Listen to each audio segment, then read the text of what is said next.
Hey, what's Hello. going on, everybody? Fuck. Couldn't Well, even wait. You couldn't get in 10 seconds. if you had 8 seconds, so you heard me swear, you won. You won. Or lost. What's going on, you black cat? Saying meow, motherfuckers. Hey, I didn't swear. I'm just reading what he wrote there. That's not a swear. No, it sounds suspiciously close to one. But like I said, that's why I'm a dog person. Till your dog runs away. And they always say that it's always in the country song. You know, a girlfriend left, the dog ran away, and then but the cat stays behind. Yeah, because the cat will eat you when you die. You know, that's the thing. Like there are people who are old, like up there in like Are you the kidding me? 90s, and they die in their sleep, and their cats get in the bed and eat them. It's so morbid. That was in a Reader's Digest story too. Thanks. I'm Reader's just saying, Digest. a cat and Fuel. a dog will do the same thing. If there's no food, dogs are basically, they have part wolves in them, bro. They're like, they're you canines. Think so? They eat meat. Yeah, but I always see all these like funeral and memorial services where like these dogs are like crying and laying down because their owner is like. But I'm saying if you die and no one checks up, you're literally in a Timbuktu, your dog's with you, and it's winter, the dog's hungry, can't go outside. It's gonna whimper at first, but then as soon as it'd be like, you know what? Fuck it, I'm eating it. Okay, maybe. I don't know. I want to trust dogs a little more than that. Dogs equally. She eats both of them. She eats both of them. All right. There's like 5 restaurant jokes I can make there, but they'll all get us canceled. Well, I mean, nice to admit that you like racist jokes. It's me. Would y'all expect anything less from me anyway? All right. For those you survived the 2 minutes and actually are still watching this crap, we are talking about the new comic books coming out this week. This is what we call it the top 5 for a reason, because these are the most anticipated books that coming from our pull list. Zach and I will each pull 5 from our own unique pull lists, and we'll talk about what books we actually want to see and what we think are actually going to be the best. So that being said, I'm going to share my screen. All right, and since Undead Quinn, since you're here, give us your top. Give us your answer. Cats versus dogs. What do you think is better, cat or dog? Or do you like eating both?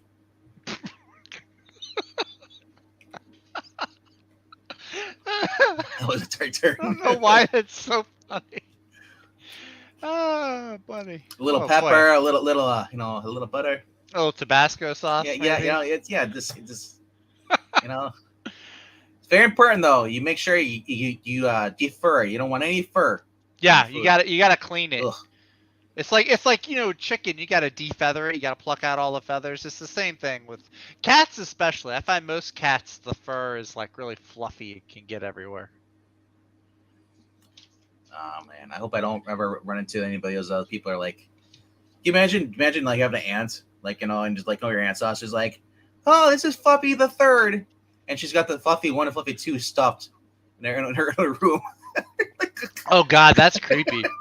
I'm sorry. Listen, you want to keep a paw print of a dead pet or a picture? That's great. I would do that, but I am not taking a dead animal to a taxidermy. Better sleep. Oh no, I don't have to worry about that, Maranya. Ryder's been at my in-laws. He's running around with their little dog, so I'm safe. The only other animal the little dog isn't safe though. Oh no, the little dog is probably. Well, little dogs have meat. They have that little dog syndrome where they bark. Little dogs, yeah. Well, the little dog has more of an alpha dog syndrome than Ryder does. So they have to. He tries to boss him around. It's that Scrappy Doo thing. Yeah. Yeah. Exactly. It's the Scrappy Doo syndrome. So, all right. So enough goofing around, talking about pets and other things. Hello, Eloise. Hey, Eloise. For joining us. Hey, Tehillim. Yeah, Tehillim. All right, so let's jump right into this. Do you want to go first? Sure, I'll go first. Why not? My number 5. I tried to do like a little thing. I'll say, why are you trying to do the? It's number 5. I was trying. Well, yeah, you know how like you listen Hey, to like the top 40 and they're like number whatever. with Casey Anyway, Kasem.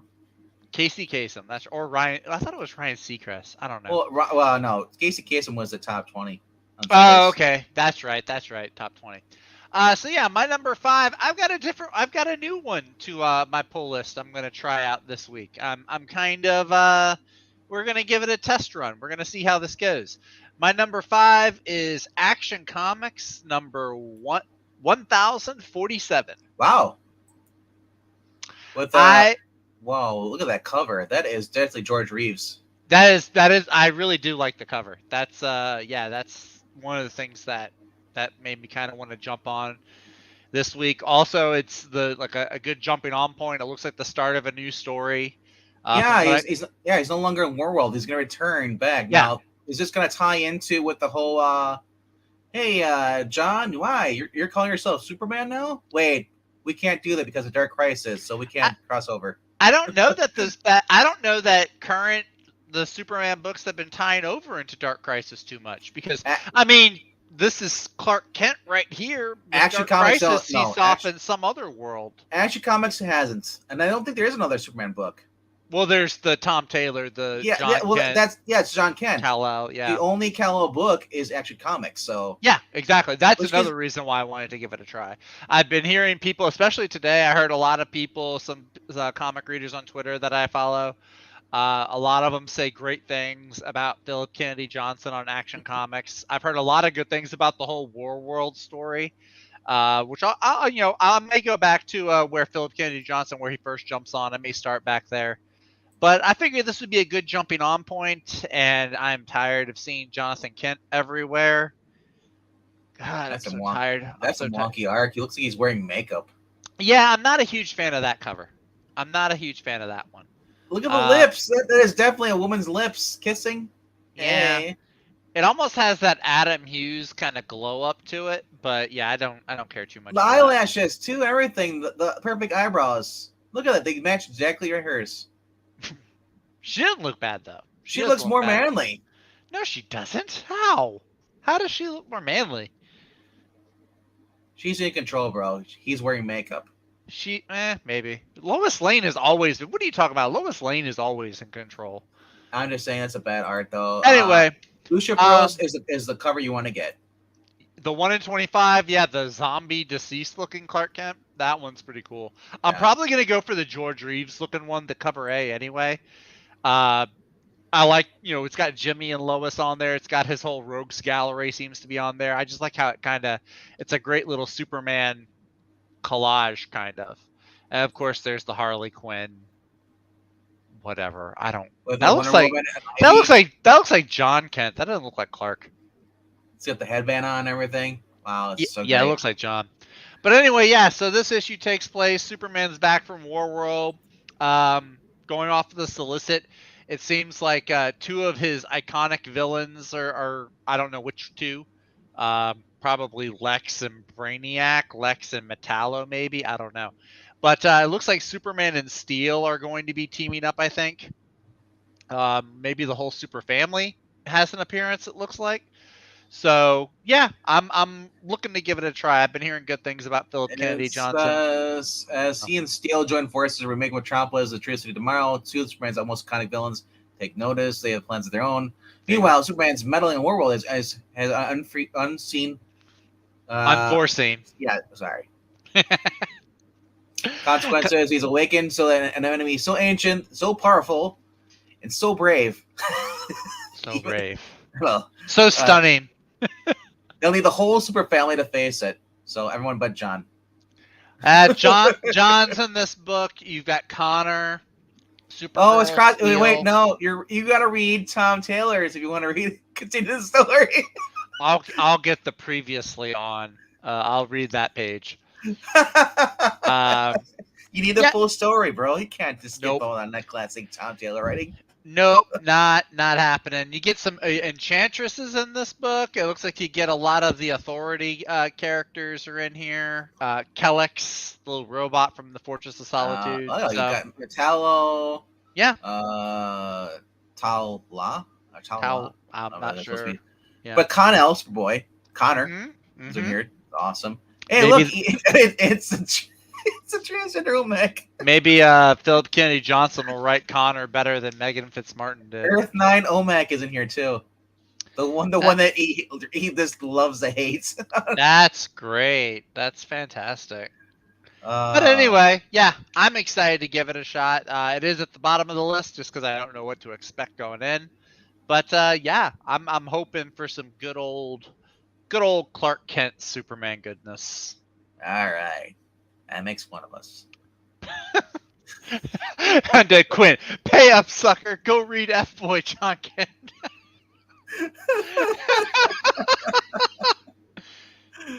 All right, I'll go with a book that's more up my alleyway. And I scroll further down. I'm surprised you didn't get this one. This is the Which one that's talking about Space Age. I don't like the artist.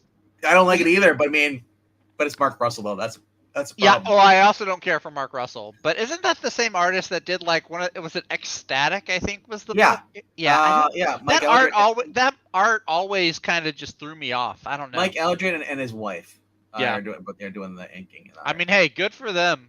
I like the husband-wife teams, but yeah, that art style just doesn't speak to me. all right, It does. It says go away. So she's on the cover. Oh. Yes. She's got the big guns pointing at my heart. A couple of big old cannons. Yeah, double barrel. Right. All right. Legendary scribe Steve D'Souza continued to weave a modern pulp masterpiece as Sheena explores very strange, and very lost worlds. Yes. It's basically like in the last couple of issues, she basically was transported back in time to like the 1940s and found like her roots, like her ancestors, stuff like that on this basic island that has ties to the city of Atlantis. So and Lucio Perillo has been doing the main cover art. That's why the character looks that way. She's got the huge jugs because that's what Lucio Perillo does. Arthur Saddam also has cover. Joseph Michael Linzer with the wow, with the tentacle, or is that a snake? It looks like a snake.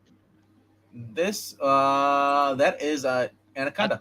That is why I stay out of the jungle. Snakes terrify. The cover, what is that? D, the Rose Besh cover. That's pretty cool. That's basically a callback. I mean, different pillows, but a while back there was actually a Red Sonya cover where she was basically fell asleep like that on a branch. That looks like that would be uncomfortable though. Like if the bark is real dry, like it's scratch you up. She's got no top on, yes. Yeah, that'd be painful. It is dumb, man. But they don't have to do it. It's supposed to hide the boobs. It's what censors that.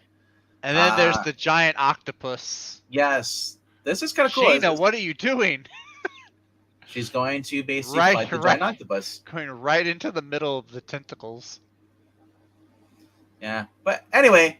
It's been a fun character for Dynamite. It's one that they haven't actually ruined yet. They actually haven't like made her like an uber feminist or just hating mankind stuff. She's basically they've been writing her is kind of like a female Tarzan in almost sense. And that's what Sheena has always been. So I mean, if you're a fan of Jungle Warriors, Jungle Babes, Jungle Girl, which is another story, was written by Frank Cho back in the day. So basically, basically, going back to all the Jungle Girl comic books, from the 40s, like basically they're keeping in line with that. Now I wish everything was like 1940 as far as culture style when they draw these stuff. I want stuff set in the 40s. That's what I want.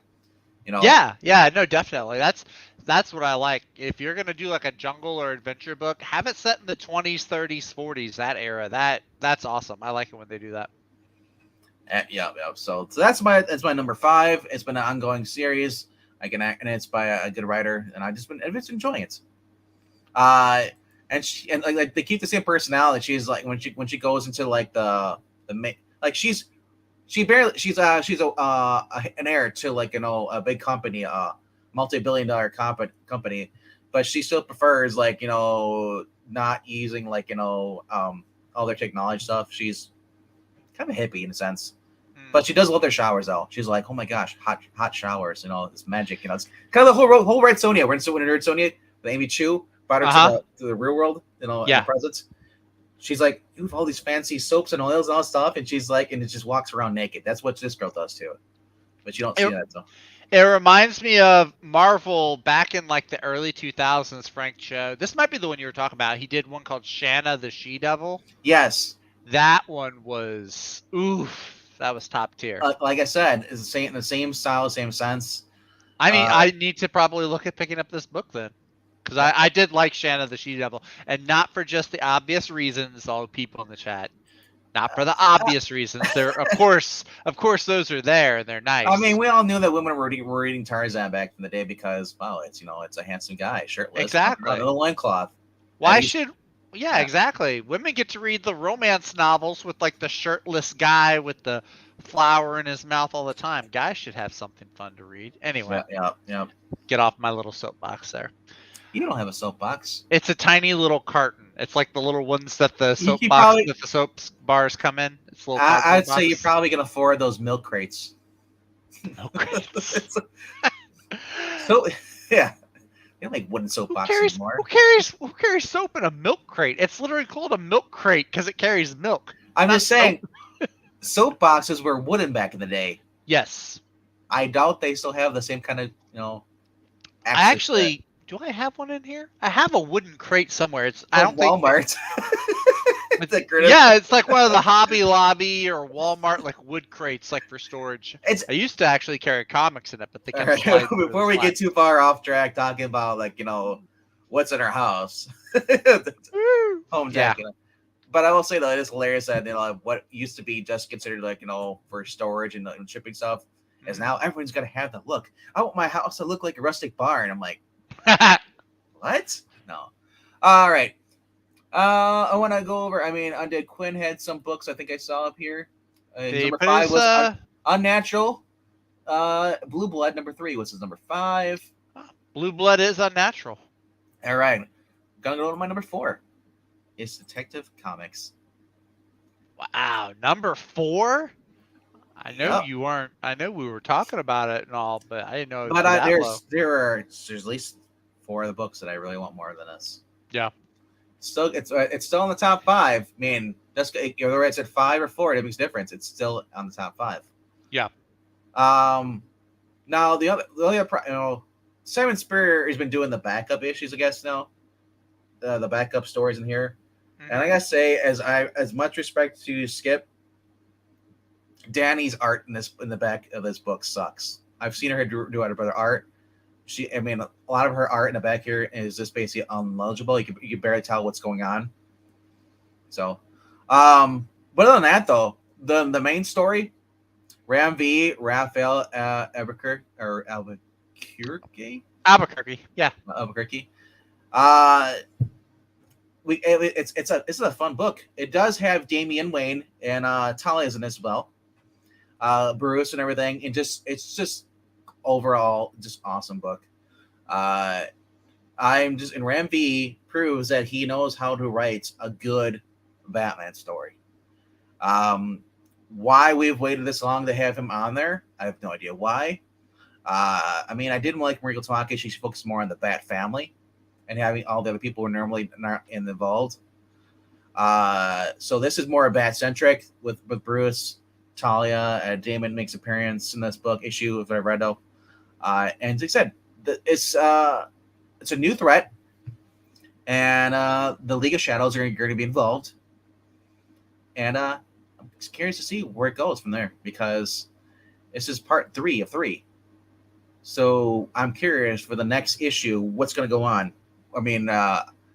Is Bruce going crazy? Is his anxiety attacks he's having? Or is he actually seeing things, that are there? Or somebody messing with his sensiness?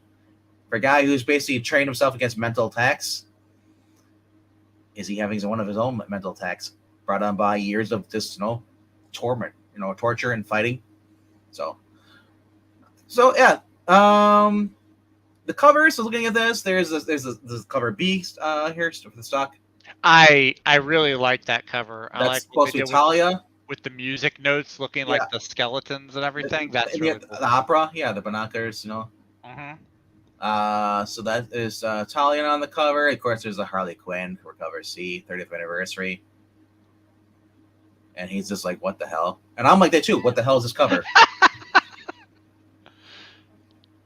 I know. So I like that. I almost want to think that Batman would have a thing in there, like, somebody spray paints his car. He just pushes a button and it sends electric charge and just basically erases all the paint, burns it off. Well, I would think you would have a charge that would like just reach out and electrocute. Wait, she goes sprays it. It's like a current.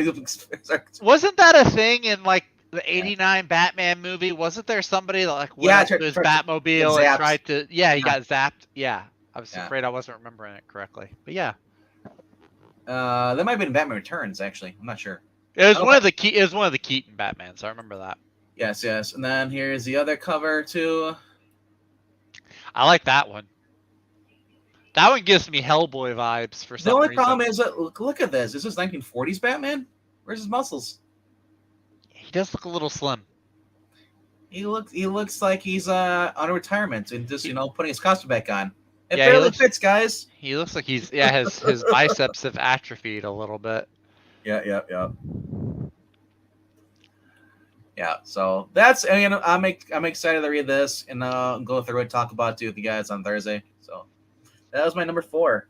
Let's see here. I think I saw that Healing put his top 5 in. His was Street Fighter Masters of Chun-Li. All right, nice. Number 4 is Artist Elite. And his number 3 is DC Mech. Or actually, no, he actually says, I think he says Detective Comics is. Oh, wait, his number is 2. All right, so. Yeah, and then Undead Quinn says his number 4 is the Sandman universe, Nightmare Country, number 6. See, you didn't have to put them all at once. We're going counted down with us, but it's okay though. It's all good. Remember, also for those of you watching the replay, leave a comment after the stream. Leave your top 5, and we'll go on Thursday and see if your top 5 matches our top 5. If it's the same, let us know, because you can play the game with us too when we talk about our top 5 books. Or if your top 5 books ended up being really good and our top 5 books ended up really sucking. Either way, we'll all find on Thursday if our top 5s are accurate. Exactly. All right, so let's go to your number 4. My number 4, I've got one here. I don't think that, I don't know if this one's on your radar or not. It's been a while since this guy has had an issue on the stands. Thor? Thor, number 27. Because Donny Cates fell asleep in a cave somewhere, and my only problem with this is that Al Ewing is part of this because of Venom. Yes, Al Ewing is a part of this, but I think he's probably only in there just helping him because isn't he the current writer on Venom? Yeah, he is. Yeah. I mean, this is still a Thor book, and Donny Cates is still the head writer on Thor. So I think Al Ewing is probably just there, just like filling in spots from his Venom run. But no, I've been looking forward to this actually for a while. Donny Cates, of course, did do a great Venom run not too long ago before Al Ewing and Brian Hitch came in and took. I think Ram B came in as well, didn't he? Or was that Carnage maybe? Ram B's been doing Carnage. He's been doing Carnage, so yeah. But I've been looking forward to this for a while. This is a crossover. Normally you think Venom, you think Thor. You don't necessarily think of them combined in the same book. But I'm kind of digging it. Donny Cates, of course, wrote Venom really awesome, I thought. He's been doing a pretty good job with Thor recently. At first, it was kind of wonky to start with, but I've been liking him so far. Dude, I kind of want this now, Thor versus Predator. Thor versus Predator would be awesome. I mean, shoot, anything versus Predator would be awesome. But... it's Donny Cates writing Venom with artist Salvador LaRocca, so there's another plus for the book. Thor, King of Asgard, Eddie Brock is, of course, the King in Black, and they are going to do something that has to do with saving the Earth. Doesn't say who the villain is, doesn't say what the threat is, but it does sound like a really cool combination here, especially since Venom has kind of become more like he's got a more cosmic origin with the King in Black story that's come out and everything. It does. Yeah, make they sense that basically turned him into a god. Yeah, pretty much. So he's not just like a street level threat like he was back in the 90s when he first came out. Now he's got more Connections, cosmic yeah. powers and connections and stuff. That was even going back to when Bendis was writing Guardians of the Galaxy, which some people I don't think liked. I didn't mind it as much. But yeah, I think that this is going to be pretty cool. I'm looking forward to it. I'm probably going to get the cover A. The cover B also looks pretty good though. They're listing Donald Blake as one of the characters in here too. Okay. Yeah, so Loki. I don't know if they're bringing in that character back into the story, or they're just mentioning Donald Blake. Yeah, but yeah, it looks like Loki's going to be in here. Sif is still playing the Heimdall character. Yeah, and that's the thing. I want Sif being back by his side, fighting alongside with him. That was fun. Yeah. I want to see the Warriors 3 back, but maybe all in due time. Maybe I'll just. Well, that's right. He did. Yeah. He was, it's right. Ram V, sorry to interrupt you, but it was right. Ram V was on Venom. I remember him, he did like the first issue and then he left or something like that. Oh, okay. The Dylan Brock story. Yeah. You know? Oh. Yeah. But yeah, I've been liking his Thor run, his Hulk and Thor story that he just wrapped up. And that's the thing though, like I'm thinking like, we just had an awesome like Hulk Thor story. And now we're going to like, okay, it's this King of Black. I'm like, oh, let's see if it's going to be as good. I'm not really excited for that. The Hulk left me like speechless because like how great that was. He even brought Tony in there. Yeah. The Hulk and Thor was a really fun, really great, bombastic, like almost like a Michael Bay style story, like lots of action, explosion stuff. Really, really fun. I'm wondering if it's going to be similar here with Thor and Venom. If it's gonna, he'll probably follow that same formula of the two heroes fight each other first, then they team up to take on a bigger threat. But still, I've been liking Thor. Venom, I like Venom. I'm not crazy about him, but we'll see how the story goes though. But Thor number 27 is my number 4 pick. All right. I already read off on Dead Quinn's number 4, so we'll go to my number 3.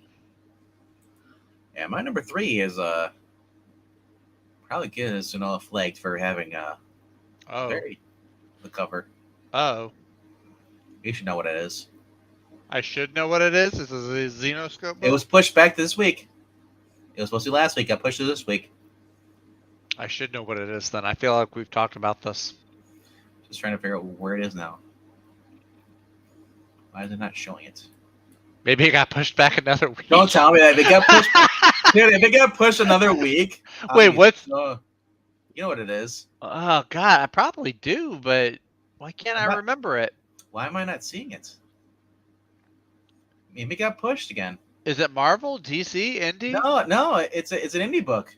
I'm just not seeing it, though. And that's kind of frustrating me now because that's going to piss me off. I'm looking one more time.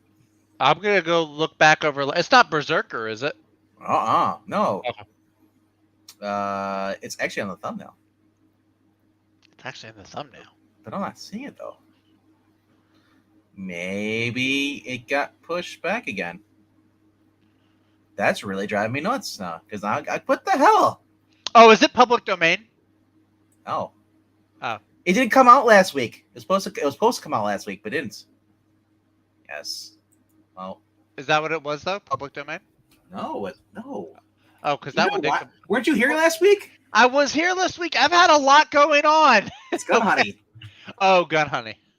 Which is supposed to come out this week, number 2. Oh, yeah. I'm not seeing it on here. Maybe it did get pushed until next week.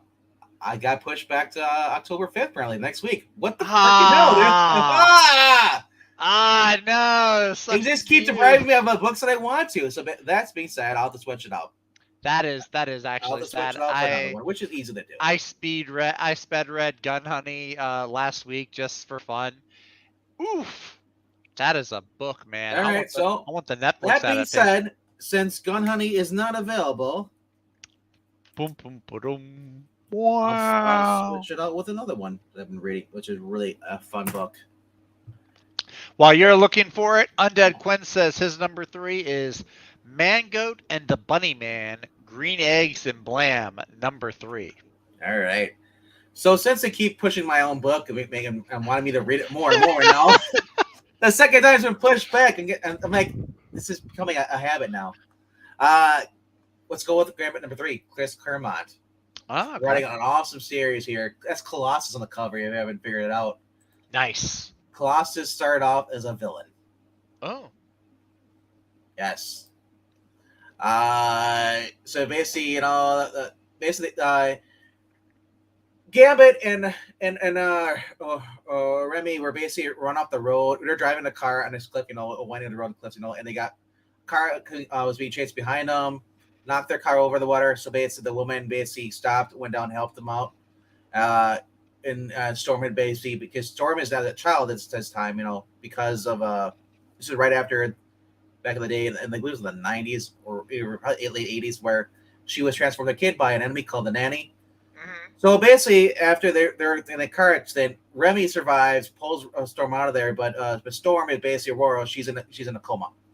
But we learn also from the last issue of the coma that she's actually being trained by one of her ancestors how to use her powers and stuff, And meanwhile, Gambit forms a bond with the lady, because it turns out that her property is basically these people want to basically buy off of her. Sounds like a Jean-Claude Van Damme movie, doesn't it? A little bit. And he steps in and this helps her out. Is this so they basically tag her, and Aurora. They light the house on fire. Aurora wakes up, but while separately on another part, basically you see Gambit is basically being attacked by this new mutant. Turns out it's freaking Colossus. So I gotta say, well, they call it Warhawk. I mean, he looks exact. How is that not freaking Colossus? He turns his body into solid steel. That is, yeah. So maybe I'm thinking like they're gonna say that the Warhawk, is Colossus before he becomes Colossus, or it's just or Claremont just say, you know what, I need to come with a character that looks like Colossus. So either way, this guy's throwing stuff in there. Gambit, you see the girl, his lover, he gave her his armor to wear. But so it's kind of cool. Again, this is like basically, I feel like I'm a kid again reading the 90s, or late 80s Gambit. This is before Gambit meets the X-Men. As far as he's only been on Row. That's about it. He hasn't joined anybody. So, like I said, and it's Chris Claremont. Chris Claremont, people are like, oh, he's horrible. Chris Claremont can't write anymore. He's not the same as he used to be. Bullshit. This has been a fun book. It's just because you enjoy it doesn't mean that the guy is a bad writer that he used to be. If anything, if you don't like the book, it's probably because you've grown out of basically of comic books. That being said, though, I mean there are bad books. Yes, there are editors. There's agenda they want to do, but so far this doesn't have any woke agenda or any like crap in there. It's just straight up this pure Gambit fun, And it basically reads like a freaking 90s or early late 80s Jean-Claude Van Damme movie. It's awesome. Yeah. Yeah. So I mean, here's some other covers. Here's like the Andolfo, Miracle Andolfo. Oh, that one's kind of cute. Yeah. I mean, I can't use that word. No, look at that. Yeah, look, it's purple. That's the word I was looking for. Purple. Miracle Andolfo. She's And then here's the Scott Williams variant. That's cool. Yeah. I like that. All right. So, yeah, that being said, for replacement, like I say, if you haven't been checking out a lot of these old books written by the original writers, you should be checking them out. All right. Oh, wait. Oh, sorry, guys. We have to go back from the start now. His Royal Majesty, Ashon Comics, is here. He says that we can actually start now, so we need to go back to the beginning. Oh. All right. We'll start from the end. Good night. Bye, guys. Just kidding, Ash. I mean, you don't have to be nice to him now. You didn't be nice to him yesterday, so...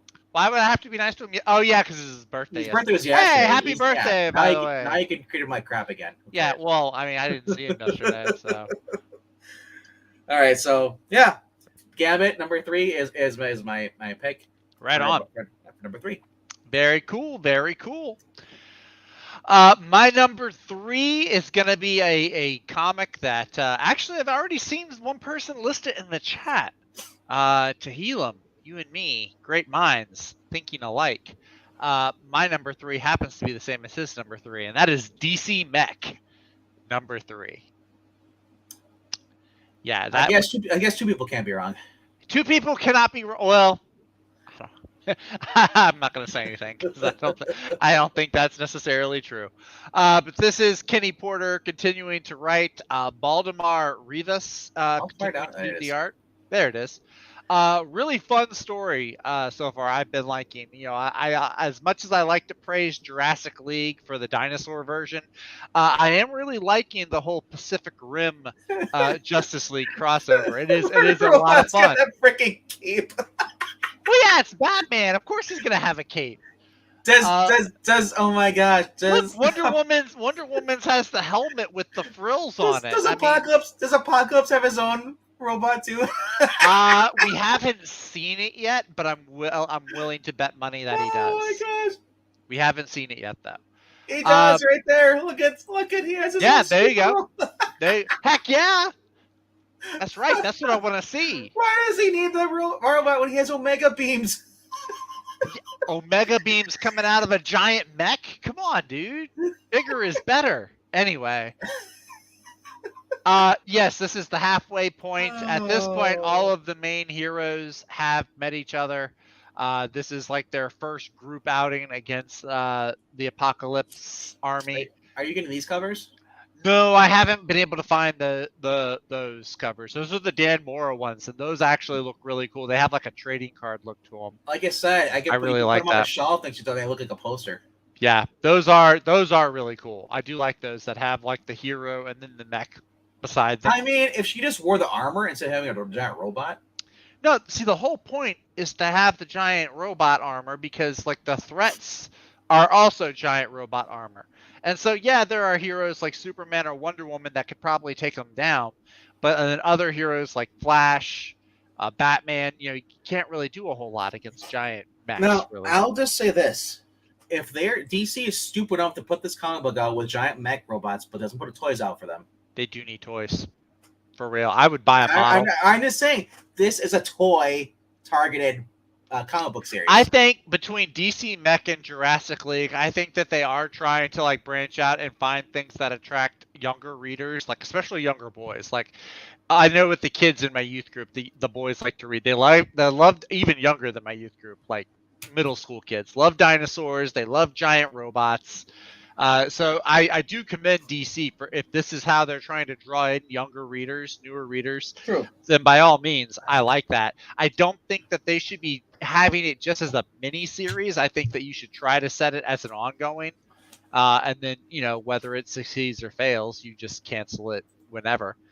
But no, back to the story. It has been good. It's been nothing super duper like deep or thought-provoking. It's not like Ram V on Detective Comics or anything like that, but it is a good fun story. The art pops. I like the art a lot, and it's fun seeing all the different characters with their mechs. Hal Jordan and Jon Stewart both pilot the Green Lantern one. It's kind of got a little Pacific Rim vibe to it where you need to have 2 people pilot one robot.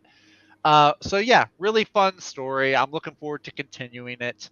This is one of the few issues out that's keeping me from shunning miniseries comics altogether. So yeah, that's my number 3. All right. Nobody else? What's up, Bunderdome? Bunderdome says, So, hey. I'm still waiting on my volume 5. No. I believe volume 5, volume 6 is now live or was live. Correct me if I'm wrong. I know it was on Kickstarter. I think 6 is live. 6 is live right now. I pre-ordered it. I'm excited. I got my email the other day on Sunday. It says like, hey, your book's gonna be shipping out in the next 6 days. I'm thinking like every day I'm out there. I'm like, is it here yet? I know that's me. I'm like checking my inbox. I've got the PDF, so the PDF is enough to sustain me. But I keep checking my email. It's been cold and rainy here, so I'm like. Well, yeah, you don't want it to sit out in your mailbox that long. Well, the thing is, that it's too big for my mailbox, and I have the normal size mailbox. Okay. The box he puts out, which is a nice box. I They're mean, great boxes, yeah. but even though it's wrapped in bubble foil, no, I don't. They're not waterproof. I don't expect they are. Yeah. But, Yeah, I wouldn't want to leave that out in the elements for too long. so I do like the new Zero Suit Sylvia costume that I've seen up and down Twitter for the past few days. That's a hot look. So, but anyway, a lot of cheesecake art coming from that Thunderdome website. lot of cheesecake. Man, if you're lactose intolerant, you better stay away. But I think he's just trying to keep me away from all the dynamite cheesecake. You know? That's the main demographic I think they're going for. They're going for the Dynamite and Xenoscope. He writes better than Christopher Priest and Mark Russell, and Mirka Andolph. That's true. So why not? Why not? Indeed. All right. So that was your number 3. My number 3 was the Mechs. Cool. Yes, and sorry, Thunderdome, to offend you. We are talking about Marvel and DC books. You did have an indie book up there. I did have an indie book. You would have had 2 if one of them hadn't been pushed back again. It is hilarious. So they keep pushing it back, and they're trying to censor it. They want to see how big of a fan base it has. So how often can we push it? How much can we push it back and have people get? I mean, it's like Batgirl in a sense. They want me to read it all. They don't want me to look at it. But I think it'll be better than Batgirl. Anyway, my number 2 is actually a book that I've been enjoying. It has gotten better and better. This is number 5 of Batman Beyond the White. Yeah, wait, this isn't your number 1? No, because there's another book come out that's even better than this. I'm shocked. I'm shocked too, because when they put them out the same week, I was like, "Are you freaking kidding me?" That is just awesome. This is Terry McGinnis as Batman Beyond. You got the whole scene with basically with Bruce doesn't want to be called Batman anymore, especially like 20 or 30 years later. Mm-hmm. After he's been in lockup. It is just a cool dynamic. We have Blight in here, Derek Powers. It's just the new Robin, which has actually kind of grown on me. I was like, this issue is an introduction of Ace the Bat Hound. Yes. What? No, wasn't he introduced in the last issue though? I thought he was on the cover. Not to Bruce. Oh, okay. He was on the cover of issue number 4. Yes. Or a cover. This is an introduction of the new Batman Beyond Batmobile. Oh, right on. Actually, that was last issue, but this issue, they use it more. So my bad. Okay. Yeah, you know what? I think you're right. Ace was last week because I read 4 recently. It's been a while since issue number 4 though too, because there was issue 4, and then we went into the Red Hood series. I was like, oh my gosh, why is it taking so long? Which is so funny because you read that in issue 4 and it says, oh, read the story of Red Hood. I'm like, and that had nothing to do with this. Yeah. But Red Hood is involved with this story too. It is just fun. It's just every time I see him draw, Sean Gordon draws the Batmobiles, the Batwings, the Tumbler, all that stuff. I'm like, this dude is he's just a kid at heart like us. I love the Batman Beyond series. I love all the Batman mobiles. Every single movie, Batmobiles in there, pretty much. Even the 66 car, it's just great. Now, are you getting the cover A or are you getting J. Scott Campbell? I'm getting both. Because and B. I love Gordon Murphy, but I really am digging the J. Scott Campbell. Yes. A book that has Harley Quinn, but Harley Quinn is written better, like she should have been a long time ago. Mm-hmm. I mean, oof. What is it that he may only Campbell could make a black and gray outfit, and I guess just as sexy as the red. This series is becoming more and more like the Arkham Knight game. Remember Arkham Knight, the Joker in his head. Yeah, that's true. And he basically took that idea from that, put it into this book. And we still don't know if it's Bruce's subconscious that's making him see Jack Napier, or there's some kind of hollow disc or something implanted inside Bruce's head. Yeah, I was going to see the person in a backup drive, but it is a fun fun book, dude. I mean, Yeah. When these first came out, I was like, I'm not really liking the changes because I love Batman Beyond. I love Terry as Batman. I love the whole thing, his dynamic relationship with Bruce. Mm-hmm. This, you don't have a relationship until this issue, where these two actually first meet up. Yeah. Like I said, it's a fun book. Obviously, there's the Sean Murphy. The blight, that is pretty sweet. I know. I'm like, do I really want to get this? I mean, but I'm thinking like, the only thing that sucks about this, why does it not glow in the dark? We've seen those glow in the dark incentive covers. It's a good point. I want the glow in the dark Batman Beyond the White Knight. That's a very good point. Like, that is just cool. Yeah. Isn't that the guy from the memes where Batman's like, you killed this person? He's like, I killed a lot of people. Do you know how much that narrows it down? Isn't that the same guy? I don't not familiar with that meme, but I mean, I think it's because he had the green glowing skull. There's Dr. Phosphorus too, remember? Oh, it might have been Dr. Phosphorus. Yeah. Might have been. This is Terry's villain. Yeah. But yeah, dude, like I said, basically in the last issue, Jackie was basically taken into the spoilers. If you haven't read this, Ash or anybody else, last issue, Jackie was basically not taken hostage, but basically when she basically was found by Derek Powers and they formed an alliance. Right. So this is with Jack and Bruce going to Powers is basically like his headquarters, whatever, and trying to basically look for Jackie. They figure that she's with him. Who's just a troubled teen. I love it how he writes her too, you know. But it is just a fun book. Hello to Trusty. What's going on, bro? Terry. Oh, that was the evil black cat knows what I'm talking about. Yeah. Terry tells him in the meme, he's like, Terry says, "You killed my father," and then it's Dr. Phosphorus or Blight, whoever it is, like, so what? Do you know how much that narrows it down? I killed a lot of people. It's a great scene. Overall, if you're not reading this, and like I still think this is much better than Zdarsky's Batman and Ramfi's, Detective Comics. It's just fun overall. This is for like the Batman fan. This is what you want. Gordon, like I said, he takes everything from every incarnation of Batman as far as the movies, about the Batmobiles, and just storylines. Adapting the Batman Beyond cartoon into basically his own little version, his own little verse. It is just great. I mean, every time I read these, I mean, I love. Don't get me wrong, I like Batman Beyond Neo Year, or Gotham, whatever. But the way Gordon just writes things, and then you look at right here on the left side. You look at that. Look at the collar right here. Even though he's got this, there's always that the Batman whenever he's in the shadow. You see the bat. Oh yeah! Oh wow! Yeah, he's got that on the cover this time. Oh yeah. Yes. That's cool.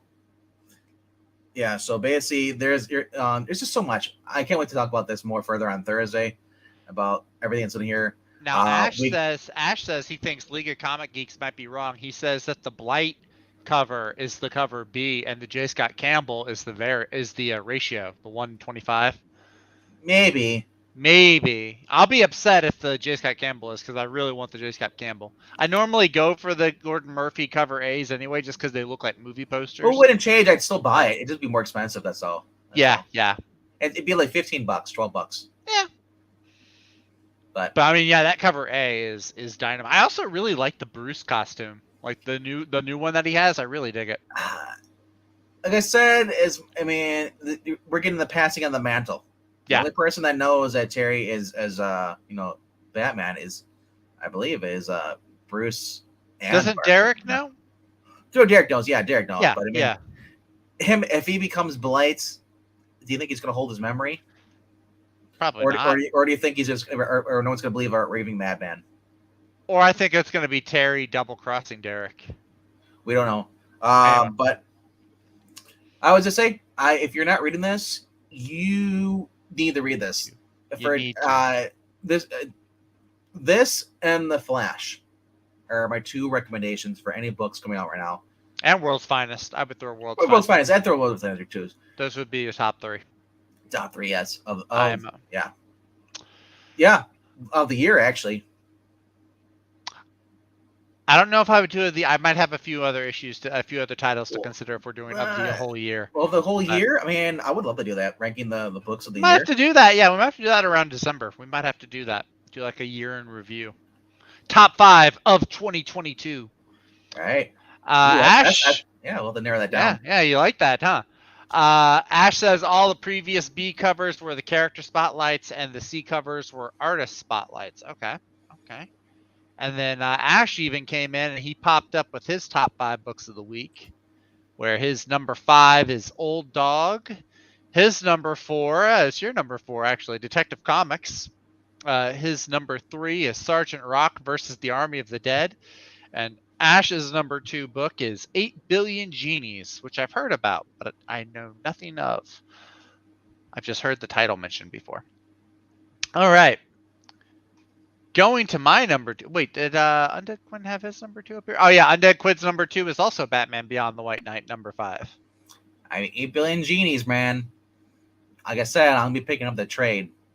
But, I mean, what I read of those issues, we talked about it over on Ash's comic book channel called Ash and Comics. Yeah. Check, we did a review on that. That was one of the books he had me read. I got to say, it's not also in this out of this world, insane, crazy book. Okay. That's good. I mean, sadly though, it's because it is so popular and apparently it's option for a TV show. I hate when people say, "Oh, it's option for this." I hate that. Yeah. Until it comes to like, I don't care, but it's really hard to find the first couple of issues. Yeah. Well, it's like that with Once and Future, which is I think Kieran Gillen and Dan Mora. Yep. Yeah, because I think that's supposed to be getting a show somewhere. Until it does, I don't care. Anyway, moving on. We're back in the weeds. My number 2. I am actually really jazzed for this issue. It's a number 1 that I've been excited about since I heard the announcement, because I just think it is such a cool idea. It is Sergeant Rock versus the Army of the Dead. Ash mentioned it. Of course, Ash would mention it because it's the Army of the Dead. It's Ash Williams movie. But yeah, Sergeant Rock versus the Army of the Dead, written by Bruce Campbell, which is the grooviest part of the whole thing. Originally, it's like, okay, Sergeant Rock, Nazi zombies, okay, that's cool. But then you get Bruce Campbell coming in to write it, and you got this really badass Gary Frank cover on top of that. Like, look at that. That's awesome. Well, that's a polybag. We still haven't seen the cover. What are you talking about? The cover's right there. The cover A. Is that supposed to be cover A? Supposed to be the thing? No, that's not cover A with the thing you have it on right now. Cover A is that's Frank Wiley. No. Or Gary Frank. The main cover is cover A. Well, I'm looking at the. I'm talking about Frank Quality though. I want to see. Oh, I don't care for Frank Quietly's artwork. But Gary Frank cover is it was right here. Yeah, that's the Gary Frank. I also like the Francesco Francavilla. He almost looks like John Romita Jr. actually. It's like let's kill him twice. That's join the Gary Easy Frank Company. cover. Yeah, the Gary Frank. I'm really looking forward to seeing what the Frank Quality book is. I hate buying books in polybags, so you never know what it is. That's true. So I am probably gonna buy it. But yeah. I don't know if I want to open it up because remember these are more valuable if they're never opened up. At least I think they are. Yeah, maybe. But yeah, I'm really excited for this one. I mean, what do you need to know, guys? It's Sergeant Rock. It's Easy Company versus zombies. It's Nazi zombies. I mean, it should be the easiest sell in the world. Is this Overlord? Exactly. Think Overlord. Think Call of Duty. I mean, it just sounds like a blast. It sounds like it's going to be violent. Smells like death, but we should be safe in this tunnel. Let's go, man. That's a 1 in 50 variant. And then I know, but still the 1 in 100 too. Yeah, like, good Lord, y'all. Good Lord. But yeah, I'm really looking forward to this. I'm not too familiar with the artist Eduardo Risso. Not too familiar with him, but I mean Bruce Campbell's writing. That's really the big draw right there. I'm curious. Like, would you looking at this? Would you actually like? That's actually a really cool cover. I really would you join? No, God no. Join Easy Company. Let's go in twice. Apply as your nearest. If I saw that poster, there's no way I'm recruiting myself. I'm not going to join the recruitment search. No, of course not. That's like seeing those propaganda short things they would do in, like, what was the Starship Troopers, where they show the video of the guys killing the bugs. It's like, I don't know. I'm doing my part. Who in their right mind is watching that promotional video and it's like, I'm gonna go join the Space Marines? Like, no. He's like the 12-year-old kid. I'm doing my part. Yeah, no, not at all. They're stomping on the bugs on the ground. I'm doing my part. But yeah, this is gonna be a blast. I'm really looking forward to it. I think it'll be fun to see if they even put, like, Ash Williams pops up in there with the chainsaw arm, like coming in through a portal or something. I mean, who knows? Who knows what's gonna happen here? But we won't get Ash. But you don't think we'll get Ash? No. You don't think so, huh? But I think we might get some of the same kind of humor, or maybe the book. I think we'll definitely get some of that same humor, some of that same kind of dark, tongue-in-cheek type humor. Well, I do hope that this actually renews people's interest into Sergeant Rock. I feel like Sergeant Rock has kind of dropped off as far as he has. popularity. I think he has. The last thing I read that had Sergeant Rock in it was what was it? It was Dark Knight's Death Metal, actually, where he had, like, a small part. He would do, like, a narration deal in Dark Knight's Death Metal. Yes. That was pretty much the only thing I've seen. They did a Sergeant Rock little short in one of the I think it was House of Secrets or one of the movies. Oh yeah.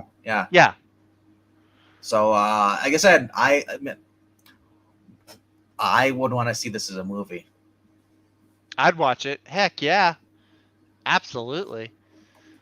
So I'm hoping that this does well. It looks like right now, I think it's just a 4-issue miniseries. 6 issues. 6-issue miniseries. Okay, I only saw 4 on League of Well, Comics. it's right above the UBC here. You can see there's one of 6. Oh, 1 of 6. Okay, well, right on. 6-issue Yeah, miniseries. But yeah, I think it's going to be a good time. Looking forward to it. All right. So, anybody else give you your numbers? I think we already read Undead Quinn's is number 1. Undead Quinn's number 1. Oh yeah, he's got his number 1 up there. It's right. 8 Billion Genies. Ash on Comics number 1 is Batman Beyond the White Knight. And I believe Tehillium's number 1 is Action Comics. All right. So I'll give you a recap where we get to number 1. Number 5 was Sheena. Number 4 was Detective Comics. Number 3 was Gambit. Then number 2 was Batman Beyond. And then my number 1 is Sergeant Rock. Oh, okay. Because this is why I chose this, dude. How can you? I was about to say, you didn't have either Batman book as your number 1. Oh no. As much as I love Batman Beyond, Bruce Campbell writing a book about Sergeant Rock versus the Army Dead. How can I say that's not be my most anticipated book? It's Bruce Campbell. I mean, I've never really read his writing, but I mean, hey, it can't be that bad. The concept, I mean, is pretty cool. You just got World War II. It's 1944. And it says, like, the Nazis are besieging all fronts of the islands. Defeat is inevitable, but Hitler and his team of evil scientists last-ditch effort to turn the tide of the war and rewrite history itself. A serum that resurrects the dead soldiers stronger than they were in life and sends them back into the battlefield. Now Sergeant Rock, Frank Rock, and his company have dispatched into the enemy territory to face off against the strangest, most horrific enemies they've ever encountered: Nazi zombies. It's like I said, It's I don't know what it is. It's something primal about Nazi zombies. It's like dinosaurs and robots. Zombies are just fun. I read the other book I got from Skip. I mean, I don't know where I put it, but it's basically Sergeant Werewolf. It's about a company. Yeah. They went into basically like East Company, went into Nazi Germany, went to the castle. They all died except for and he ends up putting because he gets shot in the head. His men, while they're still hostage, put like this wolf pelt over him, but he ends up being revived and turned into a werewolf. Like, that's cool. It's like Sergeant Rock was a werewolf. I loved it. So, like I said, this is cool. I mean, it's DC horror. I mean, Sergeant Rock versus Army Dead. I hope we get it, and it's gonna be like, I guess, Black Label, right? I imagine. I know it doesn't say Black Label on there. I didn't see anything because Black Label, I know those are typically the bigger, almost magazine size. I would love it if it is, but even if it's not, though, it's cool. Like I said, no, because it just says DC horror on the side. Like I said, I'm curious though with the whole Sergeant Rock and stuff. They haven't shown what the cover it is. If it's just gonna be a normal cover inside there, okay, that'd be kind of lame. But until No, it comes out, it'll be Frank. It'll be a Frank Quietly one because none of the other ones they show are Frank and I'm Quietly. curious. I have to look online tonight and see if they actually show you because it did come out today. For most shops because it's DC Tuesdays. So I'm really excited to see what it is, and just the fact that I really don't, I'm not into the whole polybag thing, but I kind of do like that, Yeah. It's cool and it's melted. I love Call of Duty stuff, original Call of Duty, Medal of Honor stuff. Yeah, the World War II stuff. I don't care too much for the Modern Warfare or the Black Ops, but no, when Medal of Honor and Call of Duty was like in World War II, that was my jam. It's only $1 more for this, and I love it. It just looks cool. Yeah. So even if I never open it, that's okay. I'll have cover A. I can read. The Gary Frank cover A is pretty sweet. So that being said, let's do a little recap of yours, and then we'll get to your number 1. Okay. My number 5 is Action Comics 1047. Yeah, it's brand new. Trying something different there. My number 4 is Thor number 27. My number 3 is DC Mech number 3. Number 2 is Sergeant Rock versus the Army of Darkness number 1. And my number 1 comic book of this week in the year of our Lord 2022. Amazing Spider-Man. No. Bite your tongue. It's DC versus Vampires. No! Actually, DC versus Vampires did not make the top 5 this week. Wow. I know. I'm actually getting kind of tired of waiting every month. Come on, guys, let's pick it up. It's got to be. Oh, it can't be that one. What do I guess? It's Scorched. No, it's not. As much as I'm liking Scorched, it's not. That's not the top. Better not be Deathstroke Inc. I'll get you. It's Detective Comics. All right, good. Number 10,000 or 10,000, 1,064. 10,064. 10,000 I have Detective Comics and Action Comics in this week's pull list. No, I think we have different opinions of Ram B on Detective Comics. I've actually really been enjoying his this is only the 3rd issue of his that I've read, but I've really been enjoying it. It is very different to Chip Zdarsky's Batman, whereas Chip Zdarsky is a much faster pace. It's much more action oriented. There's lots of action, fight scenes, explosions. This is a much slower burn. This is, let's lay down some groundwork, let's lay down some plot, and let's, see some character development, some different characters popping in. I've really been enjoying that. I like the creepy gothic opera undertones that Ram V is bringing to the story. You could even see it in the covers. I'm really, really digging it. I'm liking these mentions of characters, like Barbados has been mentioned. Which I didn't think. God help me. If Ram B brings back the Batman Who Laughs, God help me, Ram B. I'm so on your side right now. But if you bring back the Batman Who Laughs, I'm going to not like it. But I do. That being said, though, I gotta say this though. We always bring this up. No such thing as a bad character, just bad writers. If they write, that's true. You get a good story with Batman Who Laughs. That's you'll true. Change your mind. That's true. If there was one writer I had to pick to bring back Batman Who Laughs, it would probably be Ram B. I wouldn't say he's a sucker for DC. I am getting more DC than Marvel. He just likes good books. That's true. That is true too. Although looking at some previous weeks, I think my DC to Marvel ratio is definitely there's more in the DC pile than the Marvel. We talked about this the other night on at least I did with Ingleton, and how DC is putting out a lot better books than Marvel is. I think a lot of it, I think maybe some of that, because I don't know, some of these books you have to figure they're planned out months ahead of in advance. Yeah. But I think some of it might be due to the fact that they're under new leadership, and that this new leadership is really trying to figure out like what sells and is maybe not. Now I say that, but at the same time, Megan Fitzmartin just put out a new Robin book this week. I wouldn't say. Hey, no. DC Mech is a great read. Okay, it's fun. It's a fun read, Ash. Hey, I'll back Zach up on this. I haven't read it though, but if he's enjoying it, he's winning. There you go. If you're reading it and you hate it, you're losing. Yeah, DC Mech is a fun read. Jurassic League is a fun league.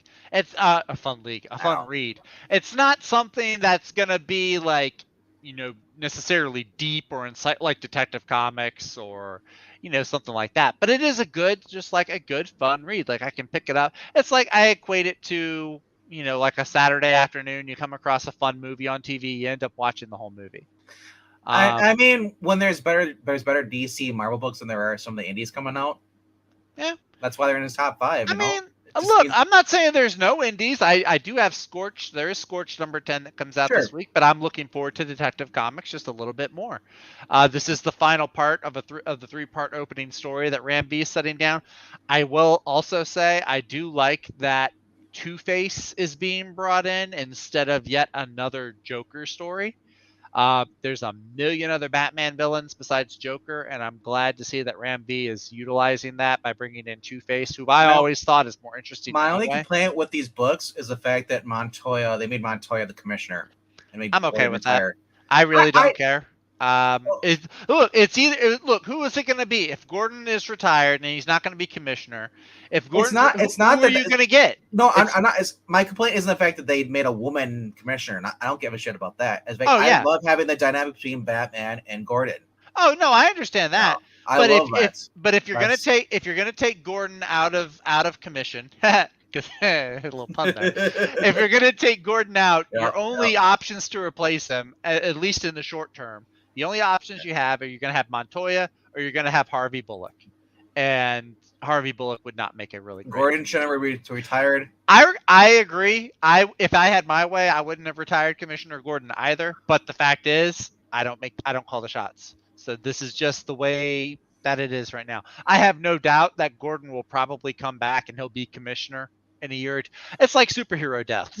There's a status quo that has to be maintained. Yeah, the most dumbest thing they did is they made Montoya basically the commissioner, but she's basically like a very obscure background character in the Batman books. Yeah, there's no I'm gonna go talk to Gordon, find more information about on these villains or the bat signal in the air. There's none of that crap. I love having when that was the whole thing was cool about that. Gordon would call him. He's got this file, and then he'd basically disappear. And he's like, "Oh, I freaking hate that guy," just talking to myself again. But look, Gordon or Montoya, correct me if I'm wrong, but in the last 2 issues of Detective Comics, the commissioners haven't even been a huge presence in the story though. I haven't read this issue, so I don't know. But in the previous 2 issues, Gordon or Montoya, neither of them were a really large. I don't think they were even mentioned. It's been mainly Bruce, I think Talia, Two-Face. It's been a relatively small group of characters. I think Montoya might have been in the Chip Zdarsky Batman run, maybe. Montoya's best run that I've seen in anything was during No Man's Land, his story. No, there's also Gotham Central. I think that Montoya. I think that's where she really became a really big popular figure is through Gotham Central. But No Man's Land was great too, but I think she really catapulted with Gotham Central. But the No Man's Land Montoya going against Two-Face. Well, I think Two-Face wasn't. Well, that started in Gotham Central. I want to say where Two-Face would become infatuated with her. So it basically, I'm just saying, it went into No Man's Land when she saw Two-Face, after all the rubble. Yeah, it was like, dude, yeah. So maybe because I did not read Gotham Central, so now I have to go back and read that because it's a Brubaker book. At half of the run is a Brubaker book, so you're not going to be hurting. I know, but once you go Brubaker, you don't go back. Look, you do not have to tell me. I have learned that, sir. I am waist deep in that water. Well, not really. I'm knee deep. I haven't read a Brubaker book in a minute, but anyway, I'm trying to trudge back up to the path from the weeds that I'm in. Detective Comics, this is my #1 book of the week. It really is a bit of a coin toss, though. It was going to be between this and Batman Beyond the White Knight, which I'm also really enjoying. I'm glad that we're getting back to that main story instead of having this little Red Hood spinoff that we've been on. I've got 2 Batman books again this week. DC, what are you doing to me? You're making 3 quality Batman books. It's just Zdarsky doesn't have one out this week. But anyway, that's it. That is my list for the week. All right. So there was one book in here, and I was kind of looking at it because it's Skips were talking about doing a power bomb and stuff in there. There was Daniel Warren Johnson doing a power bomb? There was another book that popped up that's kind of similar to that. Where is it? It's further down. Scorch does have a really sweet cover B, though, that I really want this week. Anybody seen this after Aftershock Comics? Hell is a squared circle. Mm-mm. Ted the Irishman Muska Walsh is a third-tier wrestling heel with a problem. He's behind a rent, child support, and his career. But he thinks he can change things. As he attempts to take control of his life, his actions leave him with blood on his hands.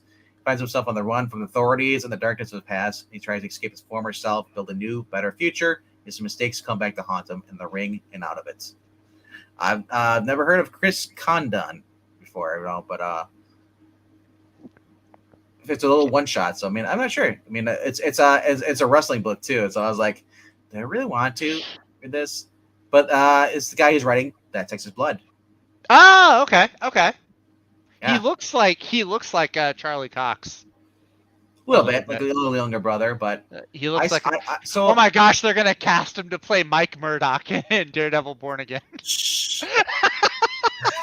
So I saw this and I was like, it's 48 pages. I mean, I don't know if I might pick this up. I might read it.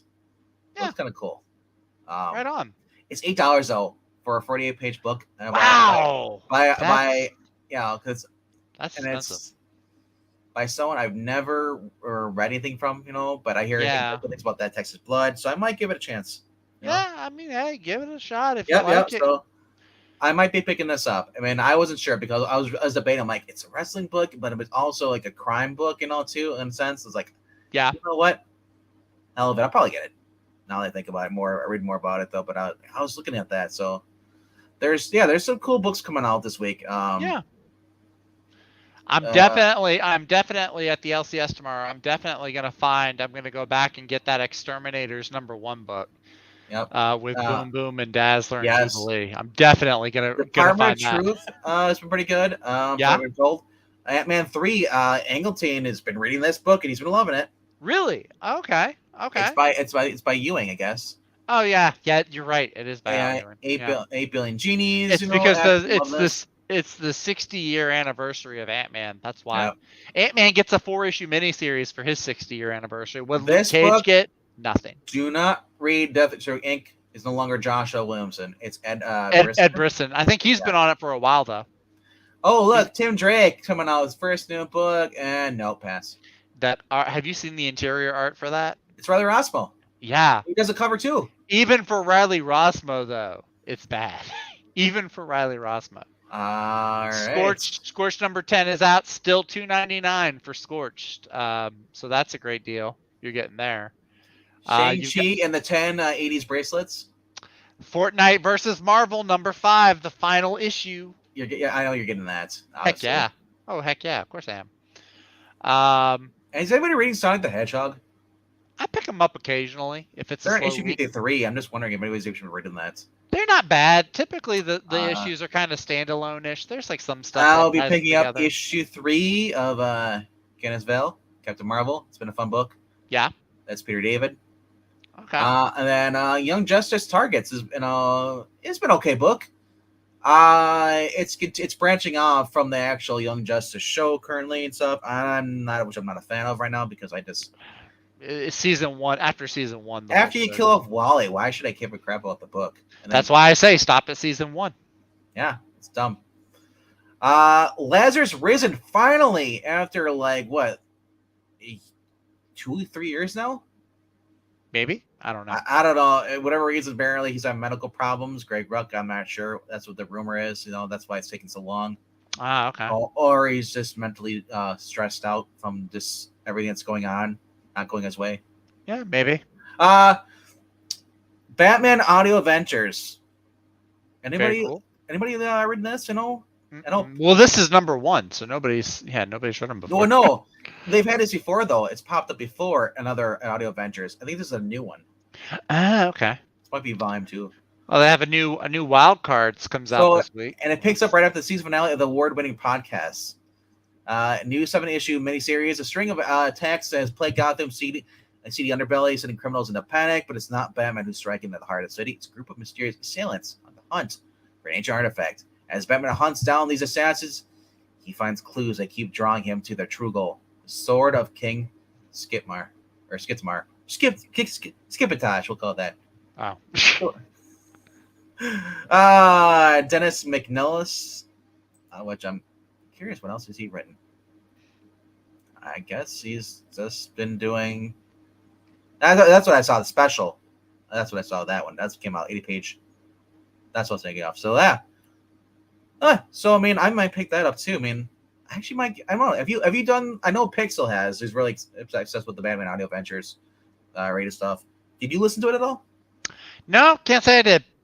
Can't say I did. Look, I'm brand new into the Batman fandom. Okay, you're talking to the guy that, as much as I read DC, I typically steer away from anything Batman related.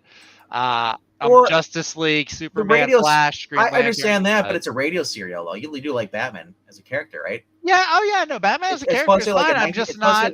I think it's supposed to like a 1940s serial. I'm not sure.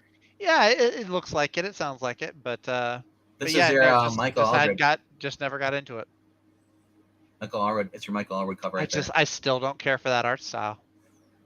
It looks better. It doesn't work for me. It looks like 60s, 40s. You know the way it's drawn, and everything. It looks cool. I mean, I love the wings coming out, the moon. His cape looks really small. In that well, one. Well, his legs are closer to you than his body is. Maybe. So, and he doesn't need to have the Kelly Jones freaking huge Spawn cape, okay? I'm not saying he needs a huge Spawn cape, but I'm like, if I'm Batman and I'm counting on the cape to act as a glider, like it needs to be bigger. Well, no, I mean, Ash is bringing up it's new. Is it like I'm saying, it started not being old. I mean, is it like set in the 40s, the audio, the audio ventures, or is it supposed to be like current day Batman with all this technology stuff?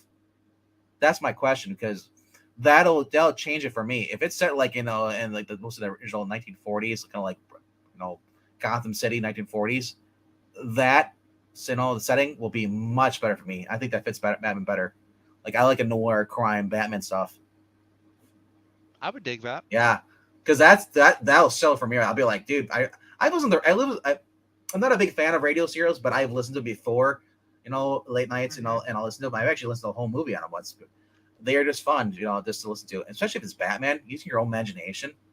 See, we're all used to comic books, but yeah, when you actually have like the voice acting, but without the radio theater is a lot. If you're able to find like a good radio theater, there's a really good zombie one that my sister got me hooked onto a few years back called We're Alive.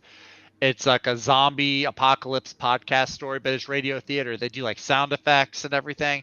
War of the Worlds. A ton of War of the Worlds. Yeah. Yeah, if you find a good like radio theater or radio serial story, those are phenomenal. Yeah, so the Campbell Soup Productions, they had back in the day. Mm-hmm. They did all those. They did Miracle on 34th Street, the movies. They did all the Christmas movies, what was it? Something with the life. What was the Jimmy Stewart one? I always forget what that's called.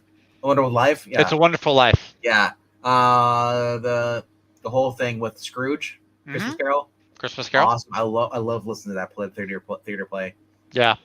So, that being said, I might check this out. I might, what? I mean, I'll have to get Pix on here. Maybe him and I we'll listen to the audio adventures and do some reviews on it. We'll upload some of those videos. That being said, that is it for the top 5.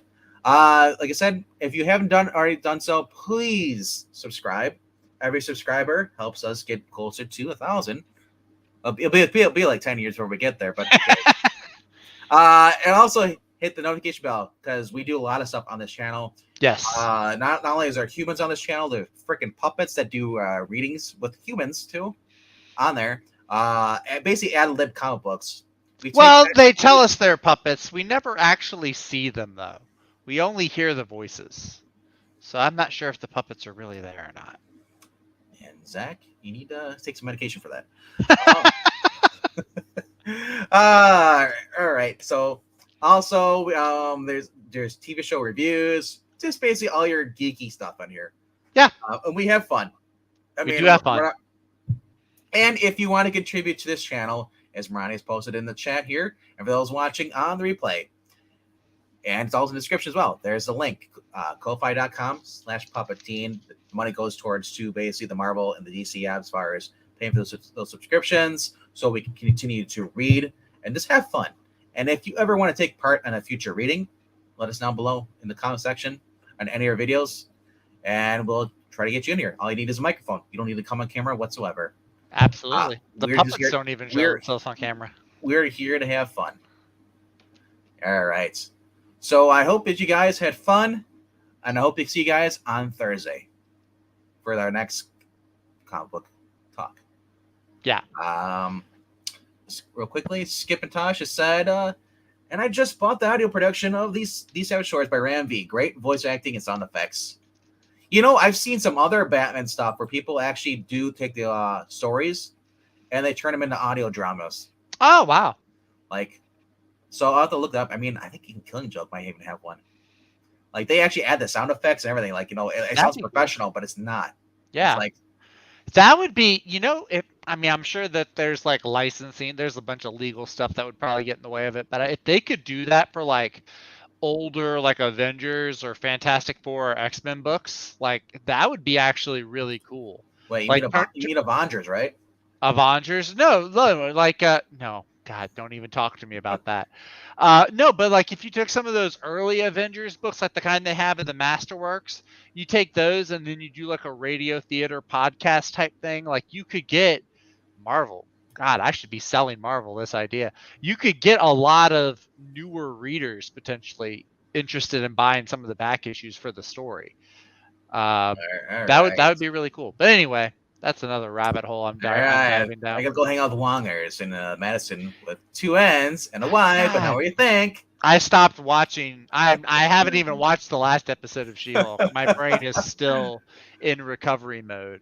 But I watched The Rookie and I watched House of the Dragon. Those are my 2 shows that I've been watching. House of the Dragon. House of the Dragon. Matt Smith killing it. But anyway, I want House of the Dragon with Chris Pratt. I'd watch that. Chris Pratt actually on Twitter, he put up a choose your fighter, and it's like every character he's ever played in a movie. It's like there's Star-Lord, there's that character from the Terminal List, and then there's like the little Lego guy. Is he also in Parks? Oh yeah, the Parks and Recreation, see, because it's the same guy. So it's Andy Dwyer, and then there's Burt Backlund. So I was like, dude, I'm gonna pick Andy Dwyer because he doubles. He's got 2. He was in the Burt Backlund mode. The Audio Adventures is a new podcast production. Jeffrey Wright is Batman for the same reason. Isn't Jeffrey Wright? Isn't he the guy that plays Gordon in the Batman movie? I believe so. The new Batman? Yeah. Yes. He was the Watcher. Yeah. Yeah. I think the first thing I ever saw, it was either Hunger Games or Westworld, but I saw him in one of those. As much as I love Conray, I don't care what nationality you are. If you're black, white, Asian, whatever, Filipino or whatever. It doesn't make a difference. If you can pull off an awesome Batman voice and make it believable, I'll watch it. The guy who plays M'Baku in Black Panther, I think, played Bruce Wayne in some kind of audio drama. Oh, usually it's usually DC for their animated movies. They get Bruce Greenwood. Well, this was not Bruce. No, Bruce Greenwood Jason O'Mara. That is it. Jason O'Mara, the guy is that who voices him in the Harley Quinn show? It's not. That's not Jason O'Mara. That's Dietrich Balder. Dietrich Balder. Yeah, he's the guy that I feel like is voicing Batman more frequently these days. Batman: Brave and the Bold. If you haven't watched that, fantastic show. Fantastic. I feel like everybody that knows about that. But I agree with Ash. Any race can play any voice. It's stupid to race cat. I agree. 100%. I agree with that, and that's a whole another conversation. That's a whole other stream when we do a review on the Justice League animated series. Are we doing that? I'd want to. Heck yeah! I love the Justice League animated series and Justice League Unlimited. Yes. I love it when you get to Unlimited and you can just kind of, where's Waldo? Like, there's members of the JSA in the background that never say anything. The fact that they have a whole freaking cafeteria. Yeah. They're all just sitting around eating, and then it's just like, everybody's sitting around eating stuff. It's like, it's almost like Mariko Tamaki had influence on them back then, too. Don't do that. Why are you going to go back and I'm just saying that people crap on Mariko Tamaki for having superheroes eating. It was done before. I'm going to go watch the Ryan Reynolds announcement just to wash that taste out of my mouth. Yes, also, it is true. Ryan Reynolds today on his Twitter, Vanity Reynolds, on Instagram as well, dropped that Deadpool 3 will be Wolverine with Hugh Jackman. Heck yes. That was yes. Yeah. For anyone who says that I'm hypnotized by DC, listen, Ryan Reynolds, Marvel needs to hire that guy to do all their marketing, because that marketing thing that he did was far more entertaining and exciting than any of the D23 announcements. Well, that's the thing. Anytime Ryan Reynolds does a Deadpool, like anything with Deadpool, he does anything at all. It's better than any of the MCU trailers they put out for any of the movies. Not just Deadpool, like anything. Like he's done commercials for that phone company that he owns that are more entertaining. I mean, he just does more quality stuff. But yes, Wolverine, Deadpool 3. I think it's gonna rock. I think it's gonna be awesome. We already know that Disney is allowing them. They're going for the R rating, so I'm really jazzed about that. All right. Hope you guys had fun tonight. We'll see you soon. All right. Take it easy. At some point in the future, Ash. TBD. TBD. All right. TBD. Eat at Joe's. All right. All right. Good night, guys.